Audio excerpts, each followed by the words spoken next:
Welcome to the deep dive. Today we're doing something a little different. We're diving into it's a podcast intro, Okay. and it's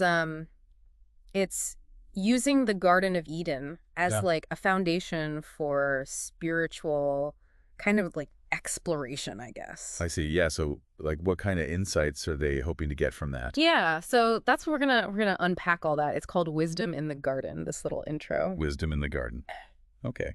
Catchy. Yeah, I thought it was pretty interesting. So like right off the bat, they're talking about the Garden of Eden, right? But they're not treating it like, just a biblical story. They're saying it's like a source of profound insights, Hmm. and prophetic themes. Like it's Yep. this deep well of wisdom. What are your initial thoughts on that? Well, I mean, it makes sense, right? These old stories, they often have way more going on than just the surface level. Right. Like, we can look at the Garden of Eden, and sure, on one level, it's a garden, but it's also like, a metaphor for like the human condition, that struggle. So it's more symbolic, you're saying. Exactly. Okay, that's interesting. Because they also say that like by exploring it, we can get this, revelation, Correct. personal growth. That's a pretty big claim. Can we really get all that from unpacking this one story? Well, I think it's possible. I mean, think about it. The Garden of Eden's like overflowing with symbolism. Right. You've got, for example, that whole duality of human nature, right? Yeah. The good and the bad. You got the tree of life and the tree of knowledge. When we like break down those symbols, those themes, it helps us go deeper into like understanding ourselves. It's like, facing those temptations, those choices we all make. Yeah. And the consequences. Right, exactly. It's like a mirror in a way, Yeah. reflecting those struggles back at us. And you know what else really stood out to me? This whole idea of ancient wisdom that's baked into this story. And it made me think about like how many different cultures find that wisdom in nature. Gardens, that kind of thing. Oh, yeah, for sure. Like Zen gardens, for example. Exactly. Like that's a perfect example. In Buddhism, right? They're designed for meditation, for finding that inner peace. So this whole idea of looking to nature for, I don't know, answers or guidance, it's not exactly a new thing. But how do you think that ancient wisdom, which was usually rooted in, well, a very different world, how does it apply to us now? It's funny because even though, yeah, our world is all like technology and fast-paced and everything, people are still like dealing with the same basic stuff, right? Right, right. We're all trying to connect with others. We're searching for some kind of meaning. Yeah. And loss. Loss is just, it's a universal thing. We all go through it. And those ancient stories, like the Garden of Eden, they offer guidance and, I don't know, maybe some comfort. Doesn't matter what century we're living in. Those things are still relevant. Yeah, it's about recognizing those universal truths, those things that connect us all across time. And I don't know if you noticed this too, but there's this one line in the intro that just like jumped out at me. Cultivating the seeds of insight and then blossoming in faith. Oh, yeah. I don't know. It really captures this whole idea of personal growth, don't you think? Yeah, totally. And that whole image, right, of growing, transforming, that's at the very heart of the Garden of Eden story. Yeah. Like a gardener, right? Yeah. They tend to their garden, they nurture their seeds, they help them like blossom and everything. That's what we have to do with ourselves. We have to cultivate. Yeah, cultivate our inner world, our thoughts, our beliefs, all of it. Yeah. If we want to grow spiritually, at least. It's like we're creating our own inner gardens, choosing which seeds, those seeds of insight to cultivate. So this podcast intro, it's doing more than just telling us a story. It's like it's giving us a framework, a way to approach our own personal and spiritual development. It is. It's making us think, right? Like, what seeds of wisdom are we nurturing? And what will we allow to blossom? Ooh, I like that. Okay, so for everyone listening, that's something to think about this week. What are you cultivating in your own garden? It's a good question. And on that note, this has been The Deep Dive. Thanks for listening. See you next time. Okay, so get this right. We're diving into this source, and it's wild. It's like someone took all these verses from all over the Bible, Genesis, Proverbs, Isaiah, even Revelation, and wove them together into this crazy tapestry. It's called the Garden of Eden. And let me tell you, It's going to make you rethink a few things. You know, what I find fascinating about this approach is how it pushes us past that sort of linear reading of these texts. We're not just going chapter by chapter here. We're jumping around, finding these hidden connections, and those aha moments you mentioned, they're definitely in there. Oh, absolutely. And it starts right off the bat with the title, The Garden of Eden. And I'm thinking, okay, is this like a new take on the Garden of Eden story or what? Well, the text seems to be using Adan as a bit of a play on words, connecting it to the tribe of Dan, which, if you remember, is described as a serpent back in Genesis. Oh, right. It even is Dan is a serpent, by the way, an adder by the path that bites the horse's heels so that its rider falls backward. Not exactly a ringing endorsement, is it? No, not exactly. And that's what makes this connection so intriguing. It suggests that the serpent in the Garden of Eden story, well, maybe it represents something more internal to humanity, perhaps even a part of ourselves. Okay, hold on. That's really interesting. So we're not just talking about a literal snake here, but Uh, something deeper, something within us that might lead us astray. exactly. And then just when you're wrapping your head around that, the text throws in this line, "For indeed, our God is a consuming fire." Pretty intense, right? Yeah, no kidding. It definitely grabs your attention. But what does it even mean? What's the deal with fire in this context? Well, fire often symbolizes a couple of things. Actually, judgment and purification. It's quoting Isaiah here, talking about the day of the Lord coming burning like a furnace, Yeah. consuming wickedness. But then it also points to this idea of God refining us, purifying us like fire does with metal. So it's like a double-edged sword then, both awesome and kind of terrifying at the same time. Like a reminder that our choices matter, but there's also this potential for us to be made new. Precisely. It's this duality that we see throughout this whole text. It's not about easy answers. It's about wrestling with the complexities of faith. Yeah, starting to see that. Okay, so we've got serpents, fire, judgment, purification. And then just when you think you've got a handle on things, it throws us into the creation story, but it's all mixed up with verses about the word and wisdom. It's like hearing it for the first time in a way. And that's where things get really interesting. You see, it's not just retelling the creation story, it's reinterpreting it through this lens of Jesus, the Word, and wisdom, which Proverbs personifies, real. It's like it's saying they were there all along, woven into creation itself. Exactly. And by weaving these passages together, the text really highlights the essential roles of both Jesus and wisdom in creation from the very beginning. And there's this one line that really got me. And God created man in his image, in the image of God. He created him, male and female. He created them. In the beginning was the Word, and the Word was with God, and the Word was God. It's like it's showing how God, the Father, Jesus, and wisdom, they're all interconnected. Absolutely. And it goes even further, directly linking Eve's creation to this concept of wisdom. Oh, you're right. It says, and the man called his wife's name Eve because she became the mother of all living. And that goes right back to Proverbs, where wisdom is called the mother of all living. Exactly. It's drawing this direct parallel between Eve, the first woman, and wisdom itself. And that brings up some really interesting questions about her role back in the Garden of Eden, wouldn't you say? Definitely. Okay, so we're talking about some serious reinterpretation going on here. We've got serpents as our inner struggles, fire as both judgment and purification, and now this link between ease and wisdom. Where does this wild ride take us next? We'll get ready because we're heading straight into the heart of the fall, but through this really unique lens, like I said, that really makes you think twice about those traditional interpretations. Yeah, because now it's like the text is saying that Eve's choice in the garden, it wasn't just about disobeying God, right? It's like she was searching for knowledge. Absolutely. And it connects her search specifically with the pursuit of wisdom. Remember that link we were talking about?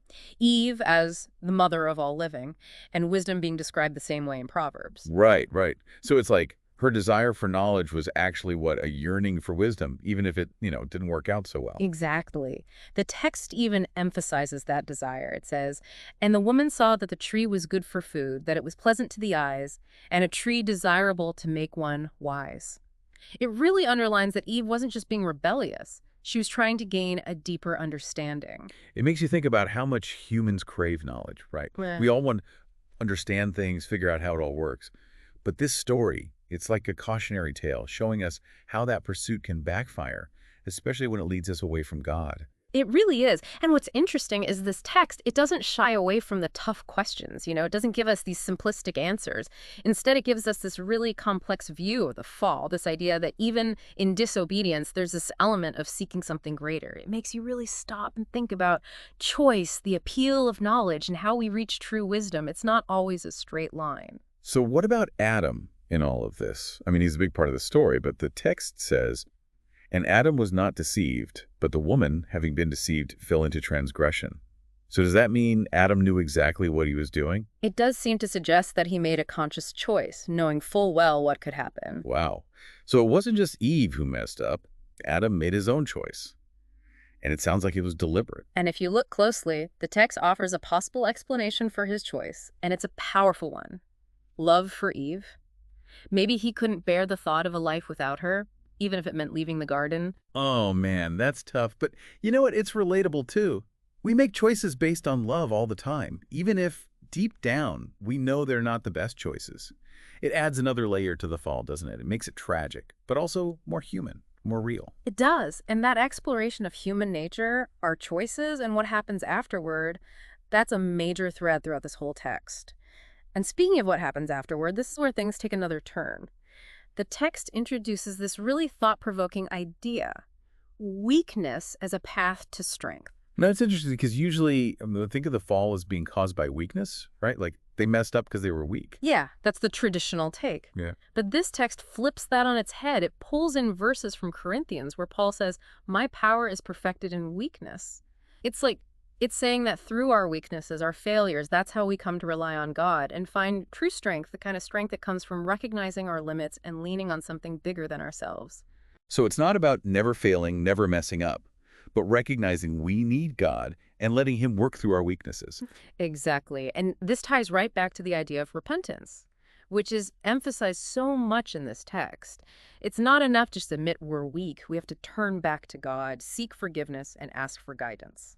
So even in the middle of all this, the fall, the consequences, admitting our own flaws, there's still this thread of hope running through it. Absolutely. The text includes verses about the promise of a renewed heavens and a renewed earth. It's this idea of starting fresh, a chance to make things right. No matter how far we stray, God's love and mercy are always there. We just have to choose repentance, choose a new direction. I like that. It's encouraging.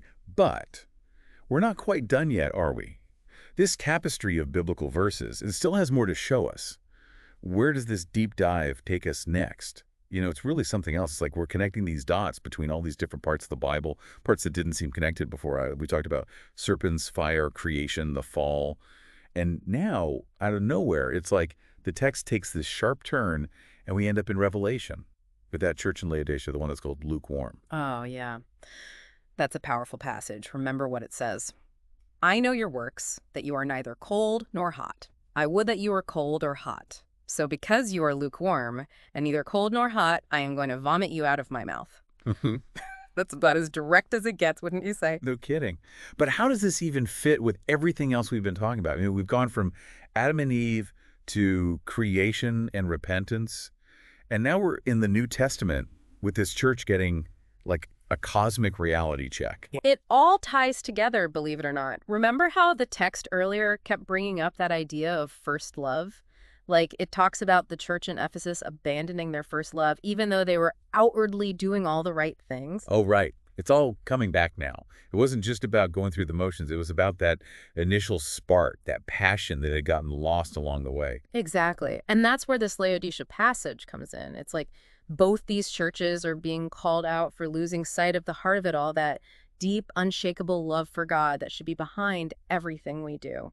So it's not enough to just follow the rules or do good deeds. It's about what's going on inside us. Exactly. The text seems to be saying that being lukewarm spiritually, that complacency, that loss of passion for God, that's what leads to spiritual blindness. And those Laodiceans were definitely blind to their own situation. The text even says they do not know that you are wretched and pitiable and poor and blind and naked. Man, that's got to sting. They were totally clueless. And that's why it's such a powerful message, even for us today. It makes us stop and ask ourselves, am I really all in with God?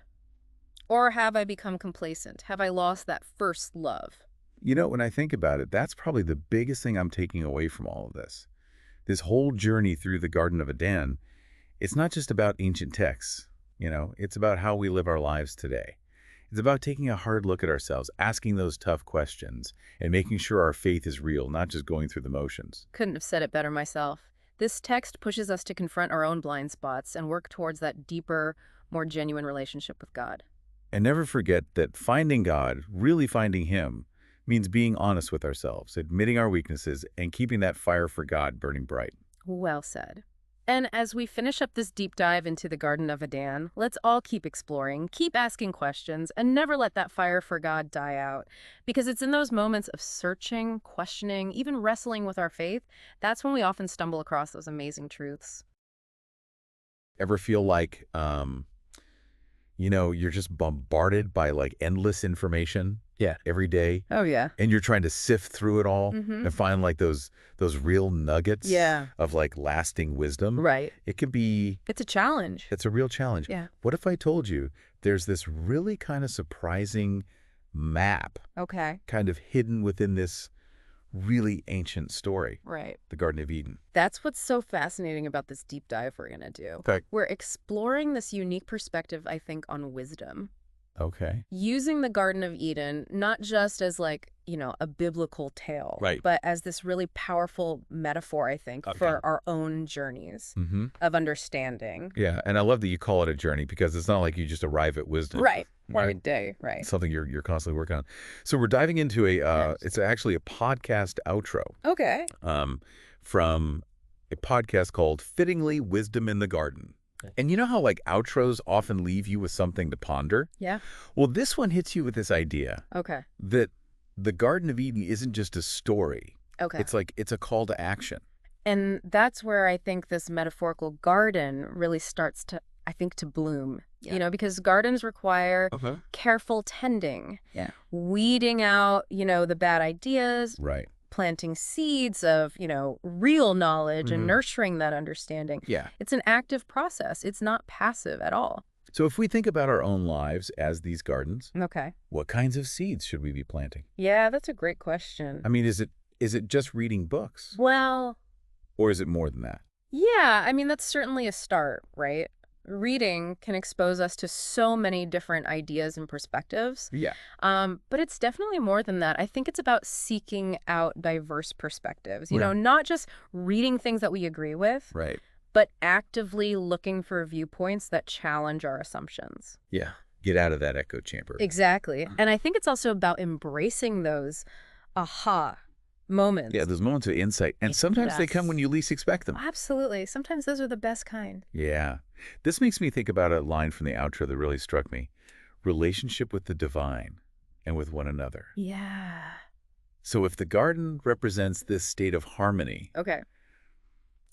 could deepening our wisdom Yeah. actually lead to more harmonious relationships? It's a really fascinating question, isn't it? When we cultivate wisdom, Yeah. we often, start to develop, I think, greater empathy for others, Mm. more understanding, more compassion. Yeah. And these are all, qualities that are really essential for healthy relationships, right? Yeah. And I think it allows us to start seeing the Mm. interconnectedness of everything, Right. which in turn fosters that sense of harmony, not just with others, Right. but as the outro suggests, maybe something even larger than ourselves. It's like wisdom gives us the tools, not just to tend our own gardens, Mhm. but also to nurture the connections we have Yes. with the people around us and even the world around us. Precisely.